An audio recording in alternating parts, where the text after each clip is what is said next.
The Magnificent Montague, starring Monty Woolley.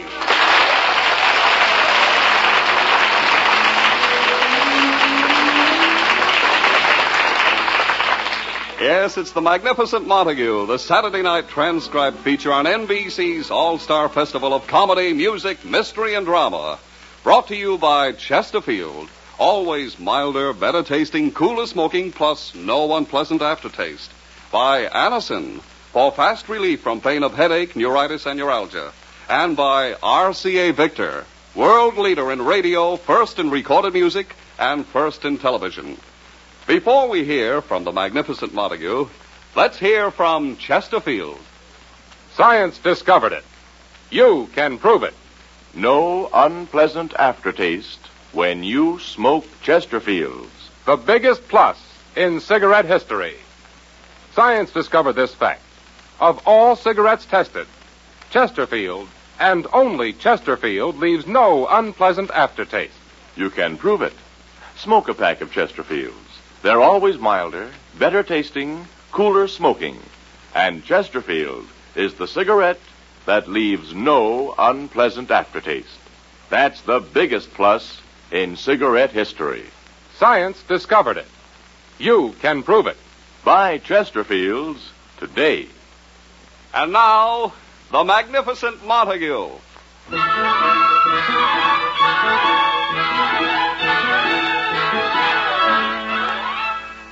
Edwin Montague is a stubborn man.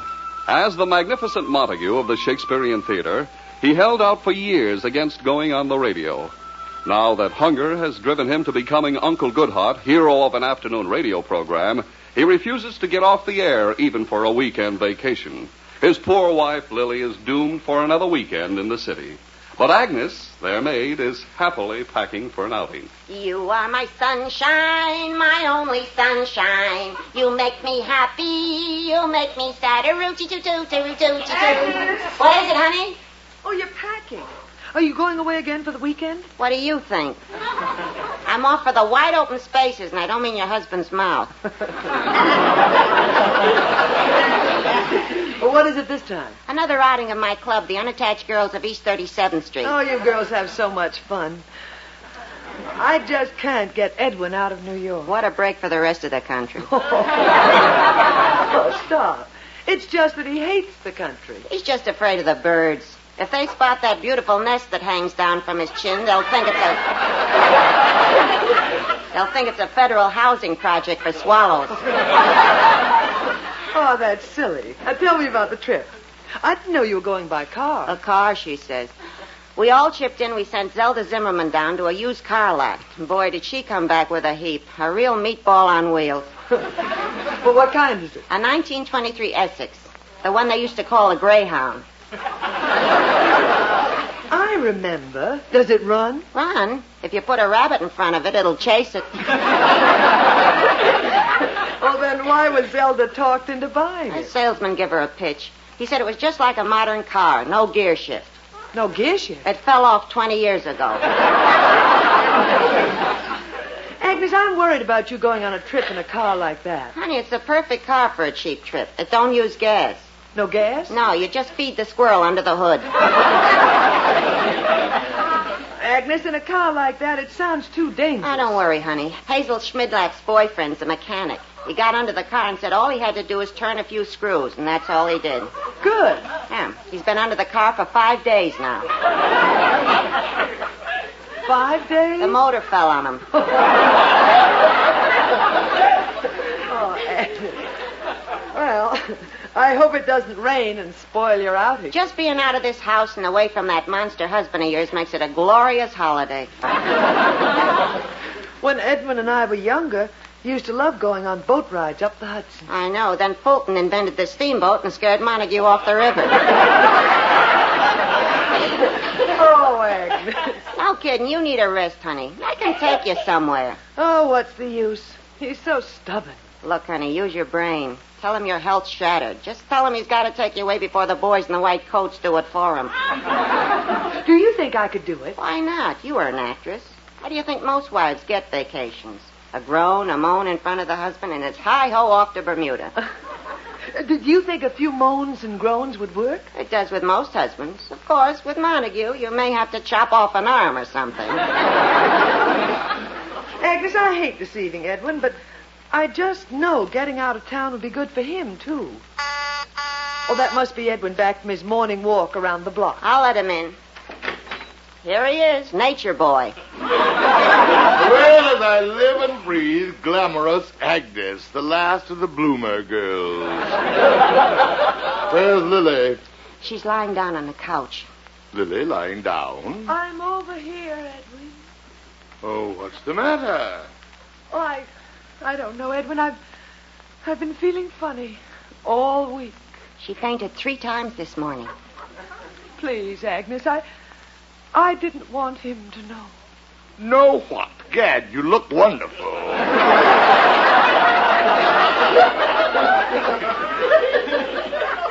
This poor woman needs a rest. A rest? Nonsense. She hasn't worked since 1937 when we did Romeo and Juliet. And even in that, she was lying in a nice soft coffin for the last whole act. Edwin, it's just that I'm cooped up in this apartment all year. Look at her. The poor thing needs some sunshine. Well, so do I. And if you clean the windows once in a while, we get it.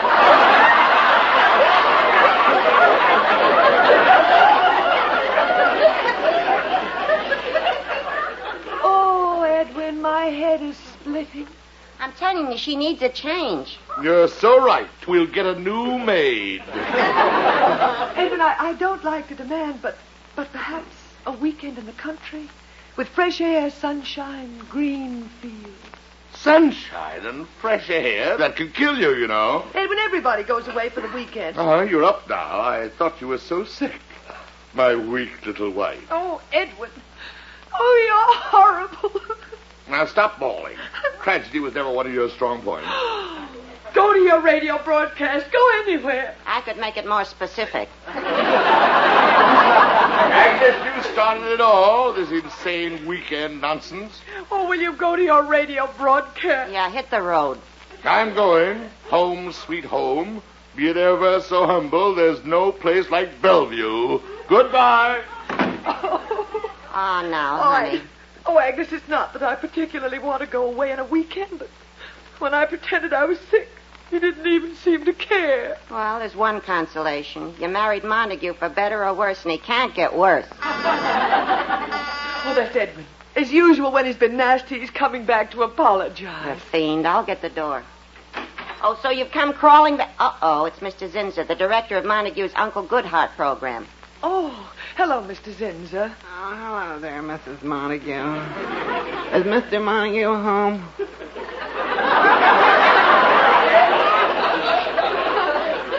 Well, no, he left for the radio station. You just missed him. Oh, fiddle-dee-dee.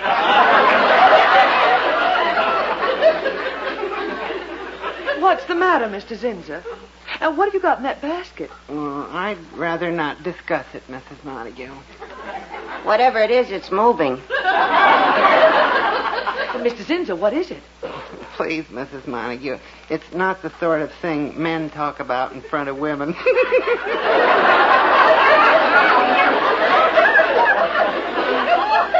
Come. Look, we're all over 21. Tell us, Mr. Zinser. Well, all right. You see, a few days ago... Oh, I shouldn't be so risque. Go on. What is it? Well, here goes. Our dog had puppies. Ooh, what he said.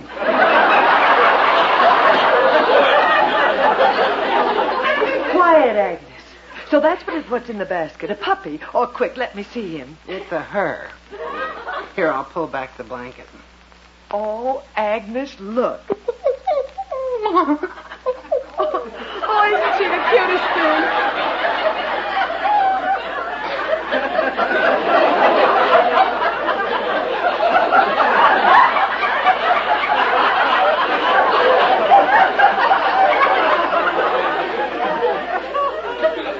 Congratulations, Mr. Zinser. She has your nose.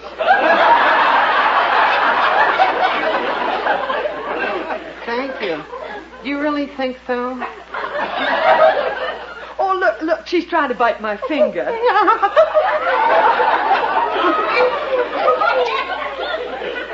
Gosh, I'm sorry Mr. Montague isn't here to see her. I brought the puppy for him. For Montague? Oh, no, Mr. Zinser. Edwin complains if a dog even walks in front of the building. Next to people and children, he hates dogs most. Yeah, I thought Uncle Goodheart'd like a dog in his home. Oh, I'm sorry, Mr. Zinser. It's very sweet of you, but you'd better get it out of here. If Edwin even suspected a dog was in the apartment. Oh, dear. What am I going to do with little Edwina? I have to get to the radio station. I'll just leave her at the city dog pound. There's nothing I can...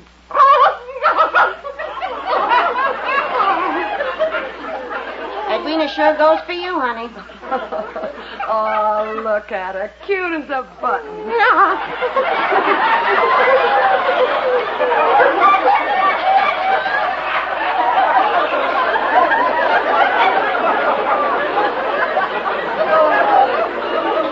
She's licking my hand. It tickles. Come on, Edwina, to the pound.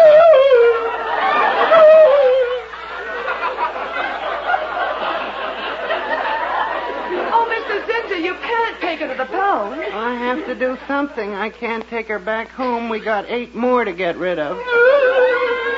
Let's go. Oh, Mr. Zinser, wait. I'll miss the broadcast. Mr. Zinser, leave the dog here. Honey, have you lost your marbles? Agnes, I don't care what Edwin says. Little Edwina is not going to the pound.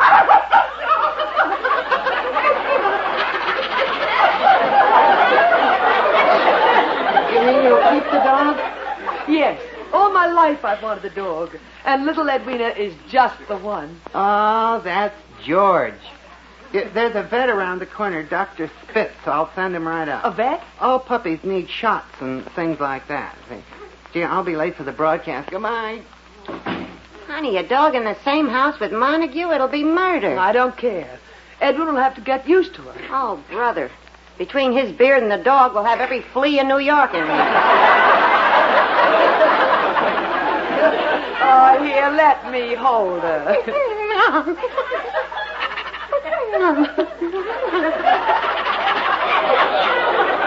Oh, little Edwina. Little Edwina is not going to any nasty old pound. Ah, look at the little sweetheart.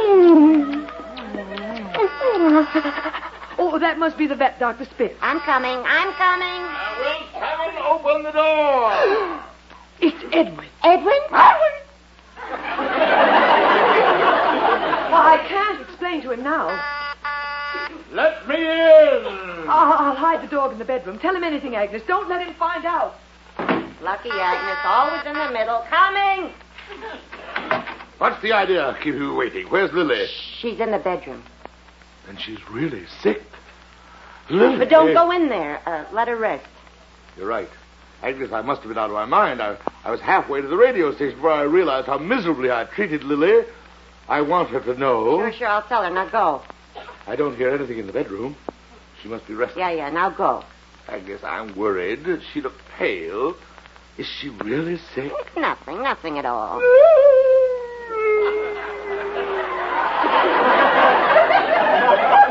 Agnes, listen to her.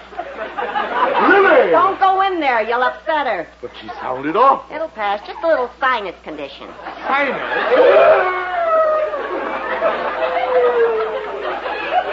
Gad, that's the worst case of sinus I ever heard. Call a doctor. Now, don't worry. There's a Dr. Spitz coming over. Now, beat it. You'll be late for your broadcast. How can I leave at a time like this? Why, she's in horrible pain. I should be at her side. No, you've done enough. Oh, Agnes. Agnes, she complained about feeling ill, and I ignored it. I treated her like a dog. Oh, what a monster I've been. Agnes, I'm going to nurse her back to health. I'll take her to the country for a month. 6 months. Get out. And call me if she gets worse. Agnes, I couldn't keep Edwina quiet. I think something's wrong. Now, don't you start. Well, it worked, honey. He's taking you out of the city. One more howl out of Edwina, and you would have had a world cruise. Don't talk nonsense. I can't leave the city now. I have a dog to take care of. Oh, it's like a baby. I wouldn't think of going anywhere. I give up. Oh, quick, that's the vet. I'll let him in. Are you the vet? Yeah, I am Dr. Spitz. Mr. Zinser sent me. Where's the hund? The dog. Oh, right here, doctor. I think something's wrong with Edwina. Yeah, we fixed the kleine little pupschen of good like new. Let's go. Go? Where? To my dog hospital, around the corner. The hospital? Oh, doctor, what's wrong with her? Well, I think the dog, she has the pip. The pip? The pip? Oh, pip! Quick, let's go.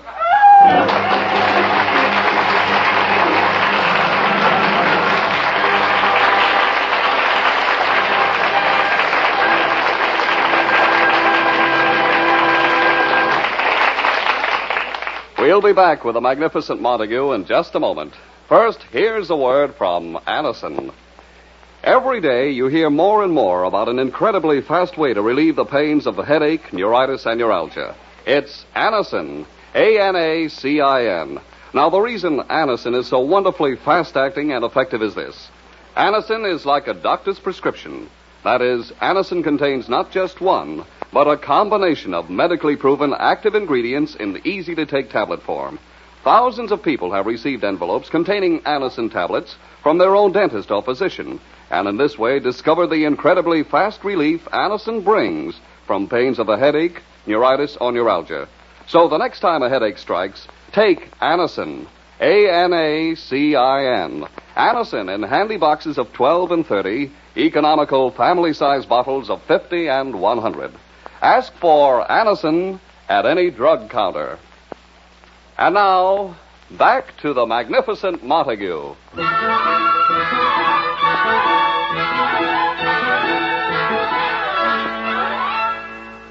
While Agnes and Lily are at Dr. Spitz's dog hospital seeing Edwina through her first crisis, it is a remorseful Edwin Montague who is just finishing his Uncle Goodhart program.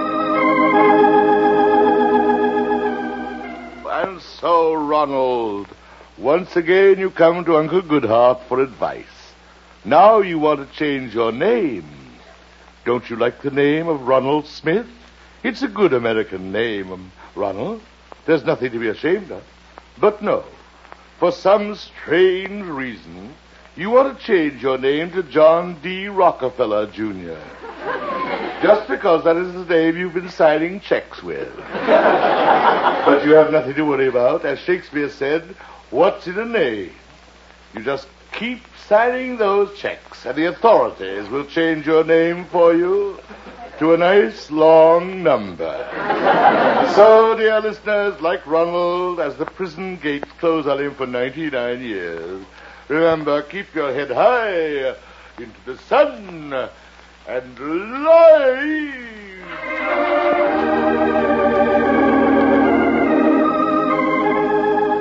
So ends another episode of Uncle Goodhart. Until tomorrow, when he meets you again in his little cottage on the sunny side of the lane, here is Uncle Goodhart with his thought for the day. When your neighbor gets pushed off a fishing boat, wearing his heaviest clothes for the day, as he goes to the bottom like a lump of lead, yell down to him, "Anchors away!" Okay, Mr. Montague, you're off the air. Springer, did you receive a call from my home? Nope, no one called. Oh, thank heavens. Lily must be better. Well, if she listened to your program just now, she must be proud of you. Now, please. It was inspirational, Mr. Montague. It was like drinking in a tonic. Hair tonic. It was sickening. Don't be modest. Oh, here's Mr. Zinser. Good show, eh, Zinser? Oh, it was a 4-star doother, all right. Please, I've got to get home and see my wife. You going home, Mr. Montague? Immediately. Zinser, what is it? I know something you don't know. Stop this. What is it? You got a glorious surprise waiting for you at home. A surprise? How do you know? I saw your wife after you left. You did? Quick, Zinser, how was she? Wonderful. I've never seen her so happy. Zinser, that is a glorious surprise. What was it, Mr. Montague? Something wrong with the ball and chain? Yes, I've just got to get her away for a little vacation. She sounded awful this morning. Wives are all the same, complaining all the time. Now, take my missus. Up at 5, doing the laundry, getting breakfast, getting the brats off to school, mowing the lawn, cleaning the house, cooking the dinner, washing the dishes. Or you think all that exercise would do her good? No. Comes midnight, she can't keep her eyes open. She falls asleep in the middle of washing the car. And they say the automobile replaced the horse. Look, boys, I've got to get Lily out of the house. What do you fellows do on a weekend? Oh, my wife and I like to get on a baseball diamond in Central Park and kick up our heels. Mm-hmm. Well, please, Zinza, that's not exactly what I had in mind for Lily and me. Oh, it's oodles of fun. I knock out fungus and she shags flies. All right, Zinza. Oh, my wife's a magnificent ball player. Fine. She's constantly being mistaken for Yogi Berra. All right, Zinza. Of course, that's with her catcher's mask on. Yes, I understand. Without the mask, she looks like Joe DiMaggio. Zinza, will you stop? No reflection on Joe DiMaggio. Oh, no. Springer, what do you do when your wife doesn't feel well? Not a thing. I don't like to pamper her. But if she's sick? She just crawls off into the woods until she feels better. Well, I can see I'm going to get no help from you two. I'd better get home to Lily. I've got a lot of making up to do. Don't pamper her. Quiet. I'm going to be the most considerate husband in the world. From now on, we're going places and doing things together. Why don't you bring her out to the baseball diamond? Big game tomorrow. Husbands against the wives. No, thanks. The funniest thing, they make my wife play on the men's side. Oh, quiet. Where's my hat? I'm going home to my Lily.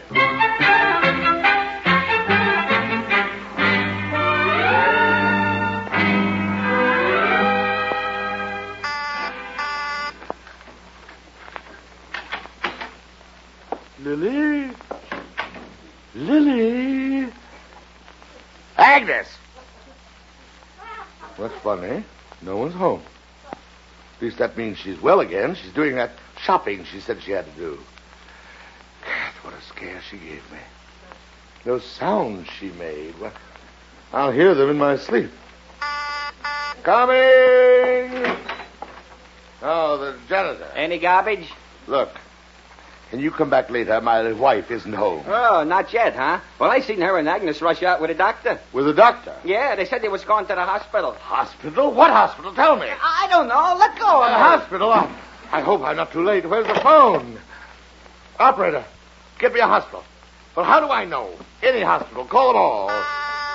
Oh, now what? What is it? You are here, Montague? Yes, but I'm busy. I'm Dr. Spitz. Dr. Spitz. Oh, you're the one? Yeah. How is she? How is she? Well, she was a pretty sick girl, but she's all right now. Oh, thank heavens. Thank heavens. Yeah, she's resting in the hospital. She'll be home in a day or two. Tell me, Doctor. Be frank with me. What was wrong with her? Oh, the usual summer ailments. She was full of worms.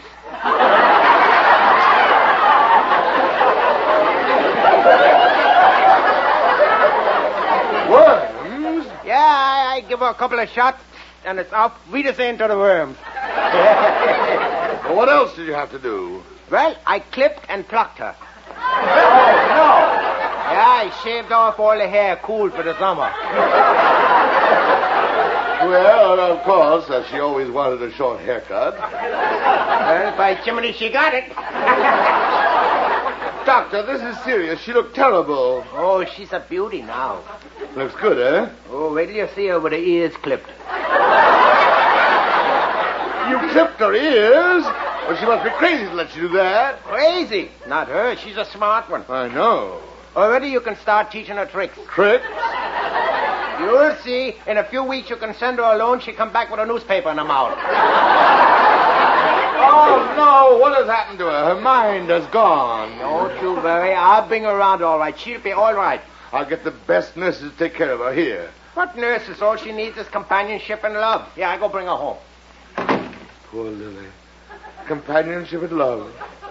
Why does a man find out these things when it's too late? From now on, my life has but one goal. Bringing Lily back to normal.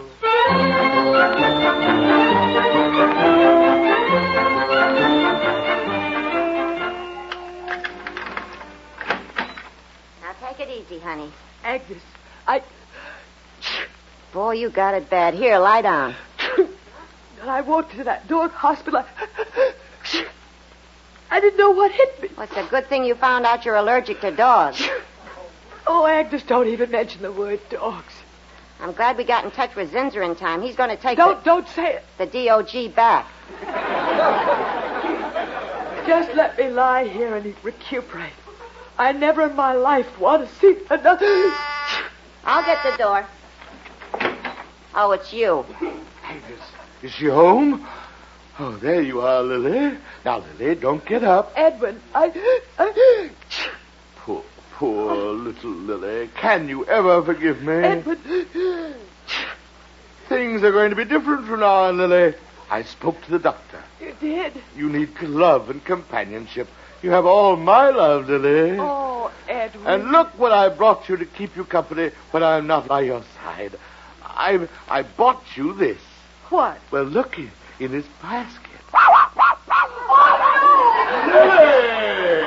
Big jerk, get that dog out of here. But I bought it. Get it out. I can't stand it. Oh, well, what are you going to do? Spring is right about women. Don't pamper them.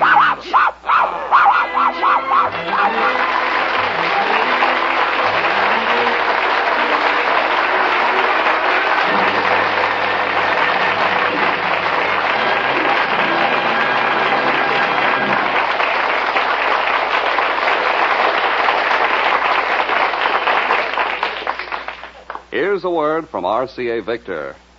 Just up the street or around the corner from your home is a man who provides a very important service to you and your neighbors. He's your local radio and television serviceman. Yet, curiously enough, the importance of his services is not fully recognized until your radio or television set develops trouble. Then he's needed just as a policeman or a doctor or a fireman is needed when the occasion arises. And like these other community servants, your neighborhood repairman has the experience and equipment to provide you with prompt, dependable service. For example, if your television set requires a new picture tube, he'll recommend a genuine RCA picture tube. Your repairman knows from experience that an RCA picture tube will give you the clearest, sharpest picture your set is capable of delivering. He'll tell you, in fact, that all electronic television is an RCA development. So next time your set develops trouble, regardless of its make, model, or size, rely on your local radio television technician for fast, economical repair.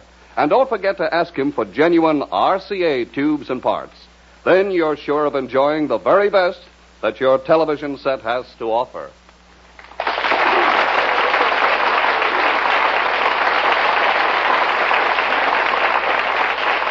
Listen again next week, friends, to The Magnificent Montague, starring Monty Woolley, the Saturday night transcribed feature on NBC's All-Star Festival of Comedy, Music, Mystery, and Drama, brought to you by Chesterfield. Always milder, better tasting, cooler smoking, plus no unpleasant aftertaste. By Anacin, for fast relief from pain of headache, neuritis, and neuralgia. And by RCA Victor, world leader in radio, first in recorded music, and first in television. The Magnificent Montague was created and directed by Nat Hiken and written by Nat Hiken and Billy Friedberg. Anne Seymour was Lily. Pert Kelton was Agnes. Also heard on tonight's broadcast were Art Coney, Johnny Gibson, John Griggs, and Frank Milano. Jack Ward was at the organ. This is Don Pardo.